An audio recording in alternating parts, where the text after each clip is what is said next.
I made a few videos on the story of the Fruit Ninja video game. This is an incredible story with a lot of lessons. So I wanted to unpack it. This is what you're going to get from this story. You're going to get a developer beating the odds and following some of the most fundamental startup lessons, and then, spoiler alert, succeeding. That's what you're going to get from this story. I think it's a good one. I hope you enjoy. This is episode 35 of the Edward Show. This is my daily podcast, and I'm happy to bring it to you today. All right, so we have this game development studio in Australia. They're trying to transition to making original IP instead of licensed games. They're trying to transition to making original intellectual property, their own games, instead of games for other people and companies. They previously released a racing game. This was their own IP, and it tanked. It lost them a boatload of money. And it's 2009. It's the financial crisis. And the team has to have a difficult conversation because this game, what they were trying to do, lost them a lot of money. They don't have a lot of runway left. And the team has this convo. And in the convo, they say, we have 12 months to make $300,000 or we're going to go under. We have to get new jobs because they lost so much. It was bad. And so they decide to focus on iPhone games because the iPhone was gaining steam, was getting traction. This was 2009. Anybody could play these games. The TAM, the total addressable market, was growing. People were getting more smartphones. And this guy at the company, his name is Luke Muscat, he came up with this game, Fruit Ninja, during a brainstorming session. So he was inspired by one of those like late night cheesy commercials, and it was of a guy slicing through fruit, advertising knives. The fruit was hovering in the air slowly, and the guy was slicing it with these super sharp knives, saying, "Look how sharp these knives are. You should buy these knives." And Luke liked the idea because it stood out from the competition. Most iPhone games at the time had very clean aesthetic, but this would be messy. It would be fruit splattering. They kept on using the terminology G-rated gore. So right away, they were looking for something that would stand out. They wanted to be different. Luke pitches this game, Fruit Ninja, to his company, and they don't care because they're a company of hardcore gamers, and this idea is too simple. And then the studio got licensed work, had some salvation, but this guy, Luke, he wasn't on the team that was doing the licensed work. He had nothing to do. He had downtime. There were a few other devs who had downtime, a few other people on the team who had downtime. And they said to these people, try to figure out the next IP, try to figure out the next intellectual property. And Luke and some others, they prototyped a ton of games. And Luke pushed Fruit Ninja because he believed in it. And then he had one person on the team. There was one person on the team who prototyped the original, the MVP, in 2 days. It was fun to play immediately. They had one programmer. This is a super small team. I love this because that's another fundamental truth of startups, of the lean startup method. You want to be lean. You want to have a small team. You don't want to have too many moving parts that overcomplicate things. You want simplicity. Small team, 3 people, programmer, designer, and then Luke. They focused on having this contrast of the splatter of the fruit to be noticeable. They wanted it to be like a very high contrast, very satisfying. Product is so important. They focused on, again, simplicity, ASMR, ambient sounds. It was like a quiet Zen garden instead of music. And other people at the time, they were doing music. So they were standing out because they had a simple game, and it was peaceful. And this became a huge trend afterwards. There were these like clean aesthetic games. This was messy, but it was an interesting contrast with the ASMR ambient sounds in the Zen garden and just the simplicity of it. So they focused on the sounds of cutting the fruit, the slices, and they put a ton of love and work into just making it fun and satisfying. And the game was so small that they were able to make the MVP, the minimum viable product, perfect. That's why it's important to have something that's small, because you can work on what matters. And then what they did, and this is so important, is they tested the game on everybody, not just gamers. They wanted to make a game that many people loved, not just gamers. They wanted a mobile game that tons of different people would play, not just the hardcore gamers like themselves. And so they tested literally on random people at a bus stop. They just wanted to validate every part of Fruit Ninja. And they learned, right away they actually learned, this is something cool. They learned that people didn't know how to use the menu. And they learned this fast through this real world testing. And then they fixed it. Because it was a small game, they were able to put all this work into it and get it perfect within 6 weeks, or what they hoped would be perfect. They hoped it would be perfect. They wanted this IP. They wanted some strong intellectual property. They wanted to make good on the mistake that was their first racing game.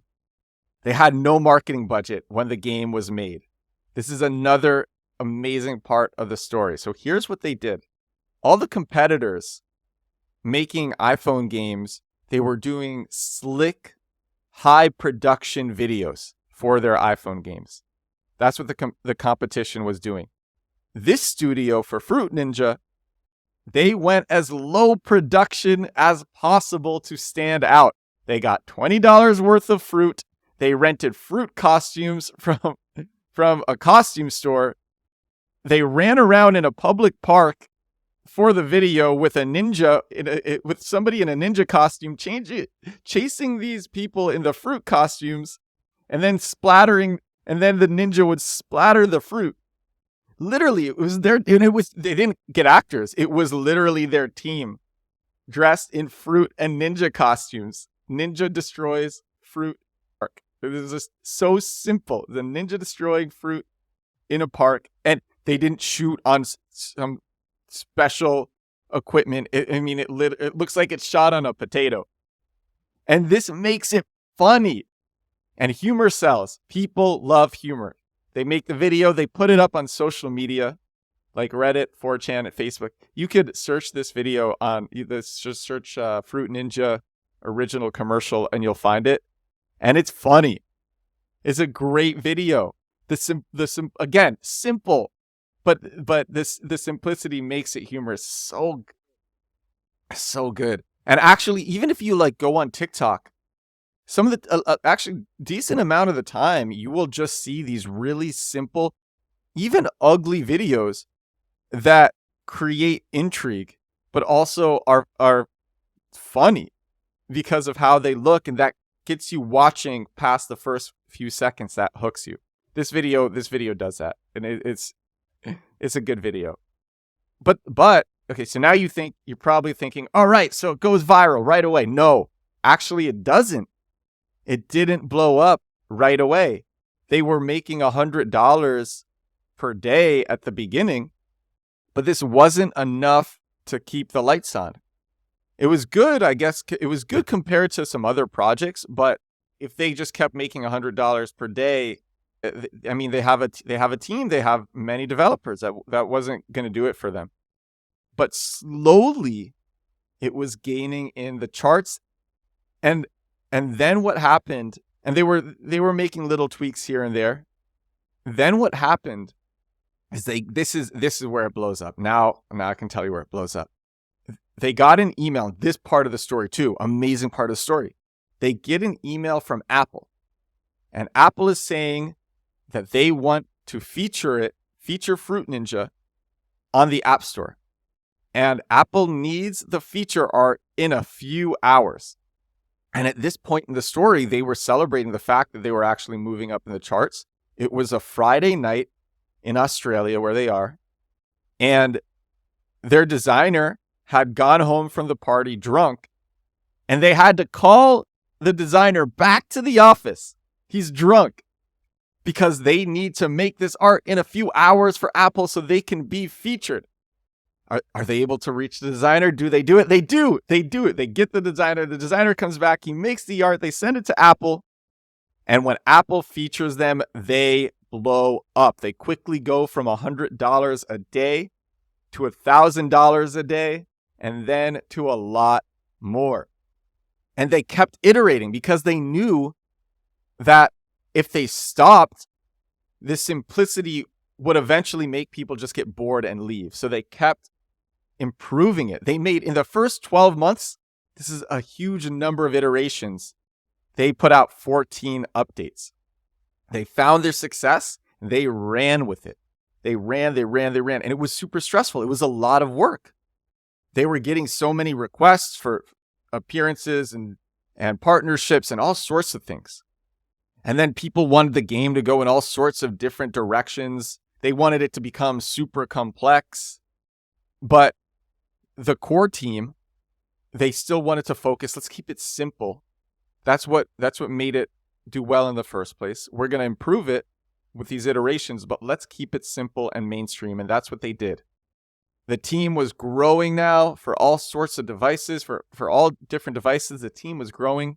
They were using a bespoke game engine. They weren't like using Unity or something. Really intense. Then they put in app purchases, like getting custom blades. And now they're making, at this point, $1 million a month.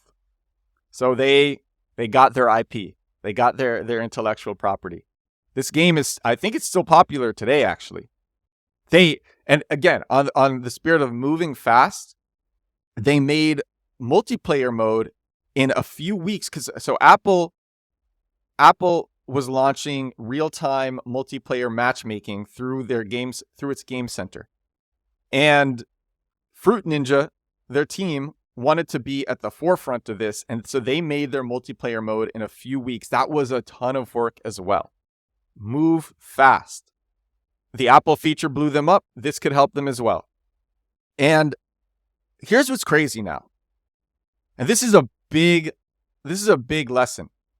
This isn't a positive part of the story. This next part, this isn't a positive part, but there's a huge lesson in it. I think we can all learn from failures. This guy, Luke, who thought of it and made it within his company, people assumed that he was independently wealthy from the game because he thought of it. No, he didn't make much money personally from it. He saved his company, but it did not make him a lot of money personally.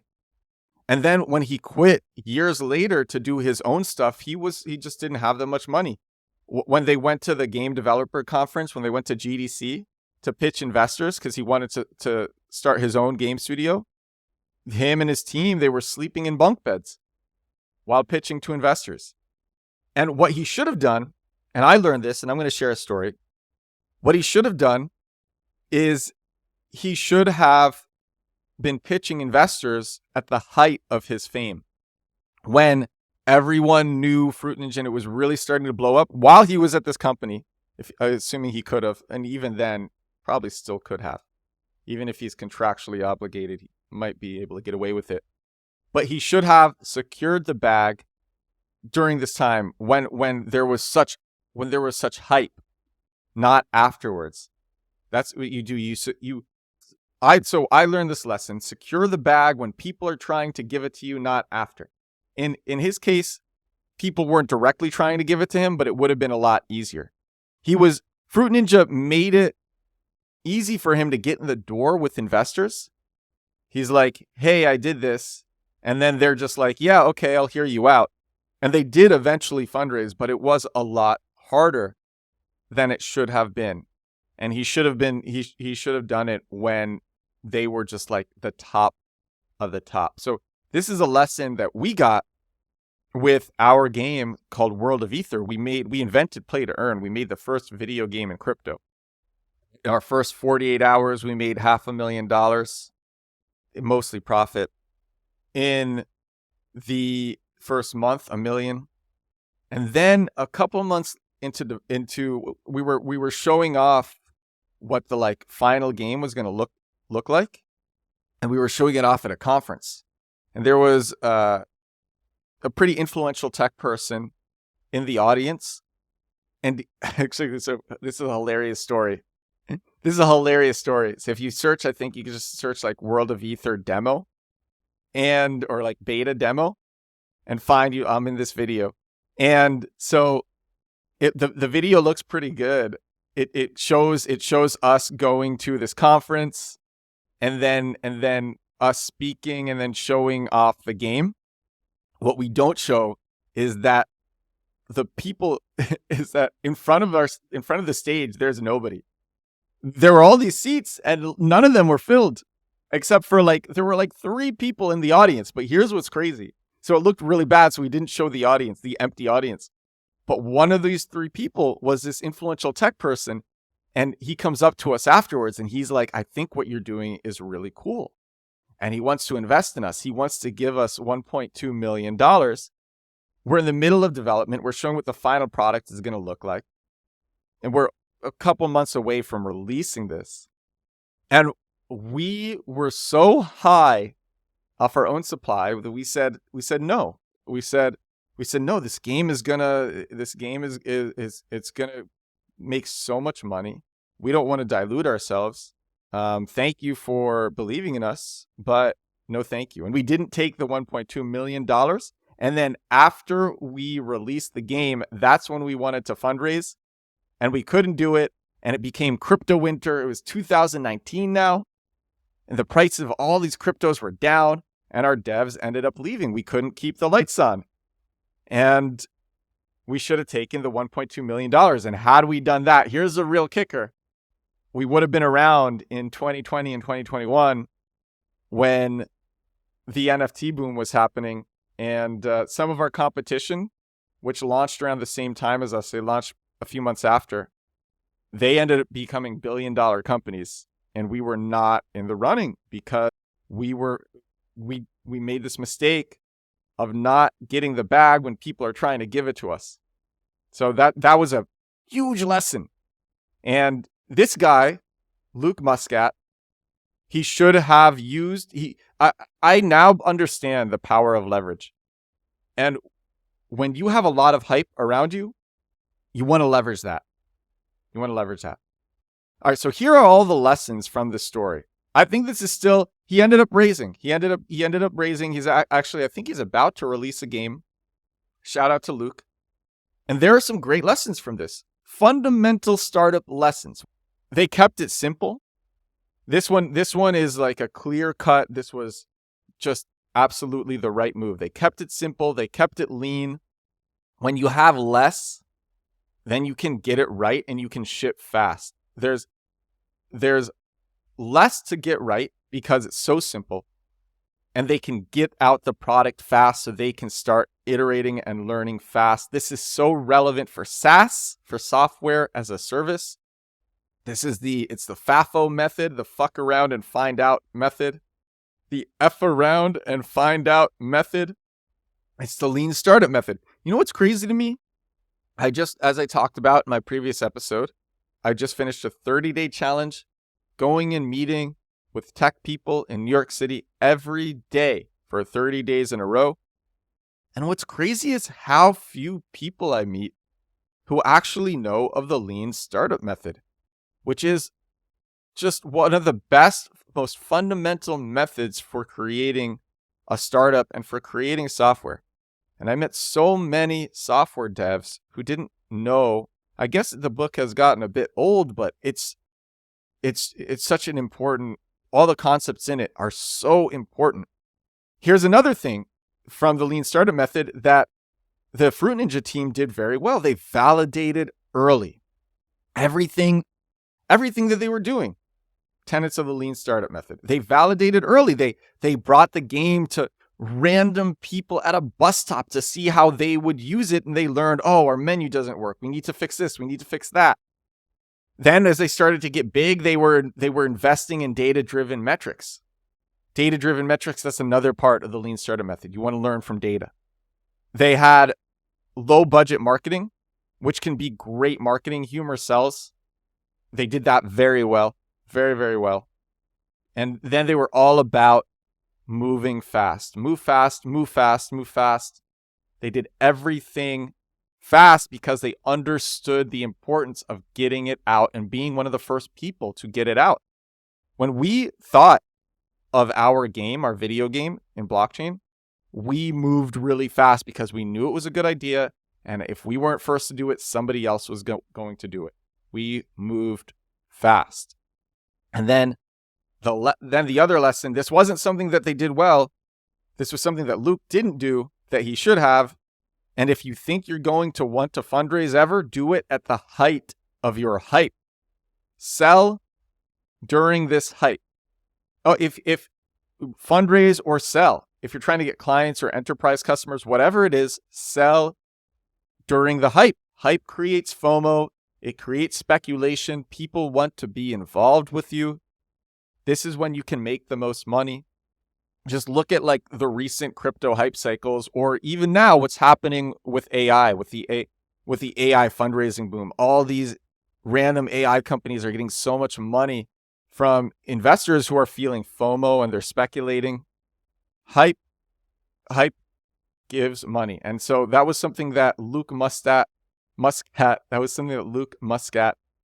should have done. He should have capitalized off the hype. He should have leveraged the hype. Leverage.